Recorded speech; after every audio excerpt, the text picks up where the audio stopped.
Controller,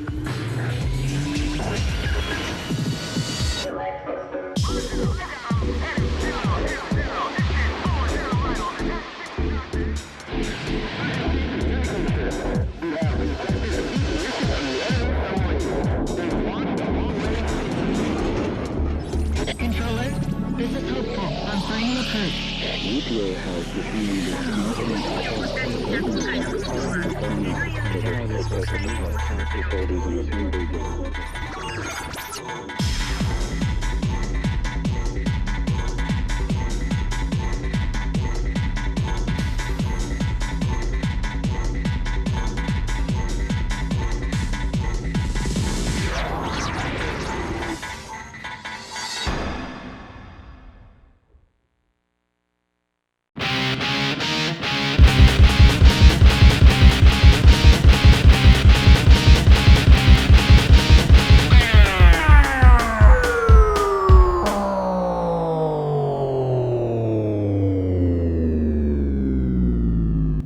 Hey everybody, welcome back to TTBurger Game Reviews, and you all know who I am, right?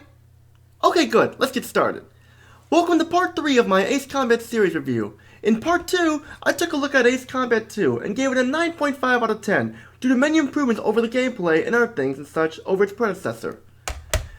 Today for part 3, I will be looking at the last Ace Combat game released on the PlayStation, and that game is Ace Combat 3 Electrosphere, released in 1999 in Japan, and then 1 year later in North America and Europe. Sadly, Ace Combat 3 did not receive the same amount of love and care that the first two games received, and to me this comes off as one of the worst Ace Combat games ever. It's not as bad as Ace Combat Assault Horizon, but it still ranks up there really high. To start things off, the story has been completely taken out of the North American and European versions for unknown reasons. Even the manual doesn't even have a story to it. The only way to see Ace Combat 3 Electrosphere's story is by getting the Japanese version. But even with that, the story isn't that great or interesting. Hell, it doesn't even feel like a story from an Ace Combat game. It feels more like a story taken from an anime sci-fi movie. In fact, the whole game doesn't feel like Ace Combat at all, which I will get to later. Graphically, Ace Combat 3 Electrosphere has definitely improved a lot. The aircraft models look very detailed, along with the backgrounds. Hell, this game almost looks like a PlayStation 2 game. The problem with the graphics is that they don't look like or have the style of an Ace Combat game. In the first two Ace Combat games, the graphics had a realistic army-like style to them. In this game, the graphics have more of an anime sci-fi futuristic feel to them. And don't get me wrong, the graphics look great, but they feel really out of place compared to the other two games. Sound-wise, Ace Combat 3 Electrosphere has taken a huge step backwards. First off, due to the story being omitted from this version, there's pretty much no voice setting at all in this game except for a few lines from your computer saying caution, pull up, engage and stuff. Even the mission briefings don't have voice setting either, it's all text. I mean, if this was the first Ace Combat game, this would have been forgivable, because it's the first game that will add more stuff to the sequels. I mean, this is definitely a huge step backwards. What's funny is in the options menu, there is a subtitle option. And I'm thinking to myself, what subtitles? You mean the one-liners with the computer voice? Really? You need a subtitle option for that? Also, the music has completely changed. Instead of the rock guitar soundtracks from the first two games, we have these futuristic anime techno soundtracks that feel really out of place, just like the graphics.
Gameplay in Ace Combat 3 Electrosphere is what's mainly taking a huge step backwards. First off, you can't buy aircrafts anymore. Aircrafts become a lot after being certain missions. I mean, what happened to the fun of buying planes and earning money to unlock them? Hell, you don't even get money in this game at all. In the first two Ace Combat games, the more enemies you destroyed, the more money you would make. But here, what is the point of destroying extra enemies then? I mean, what is the point? I mean, what was their whole point of doing this then if they're gonna take it out? What's worse is there aren't many planes in this game compared to the first two. There is no F4 or F14 or any of those type of aircrafts found in the first two games. It'll leave you scratching your head wondering, where are all the trademark Ace Combat aircrafts? Where did they all go? The controls in Ace Combat 3 Electrosphere are still very smooth, and they also give you the option to use the analog sticks to move and view the size of your aircraft and such, but I prefer the D-pad more, but that's just me. Another problem with Ace Combat 3 Electrosphere is that it's way too easy. Even on the hardest setting, you can blow through this game very quickly, as if the game is playing for you. There are 35 missions in this game, which is the most number of missions found in an Ace Combat game, but most of the missions are very short and a lot of them can be beaten in 5 minutes or less, and this makes most of the missions very boring. I don't feel like I'm dogfighting against enemies. I feel more like I'm playing a game of tag with aircrafts and missiles and stuff. And it's sad because I really wanted to like this game, being an Ace Combat fan and such, but for me this game felt really shallow and rushed out the door. I should also mention that the Japanese version of Ace Combat 3 Electrosphere came on 2 discs and such, but because of the cutscenes, we only get 1 disc in our version, and that's pretty much all I have to say about this game. This game is a huge step backwards from the first 2 games, and the end result you get is a game that feels unfinished, sloppy, and rushed out the door.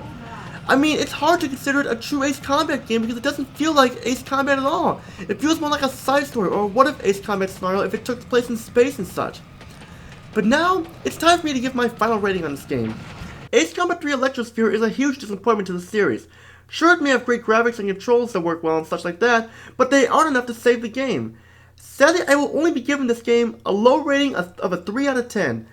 But however, this wasn't the end of the Ace Combat series, because in 2001, we were introduced to the first Ace Combat game released on the PlayStation 2, and Namco realized the mistakes they made with Ace Combat 3 Electrosphere and decided to go back to its roots and do things right. Join me in part 4 where we'll be looking at Ace Combat 4 Shattered Skies. This is Tony, aka TTBurger 88. Peace out and see you all in part 4.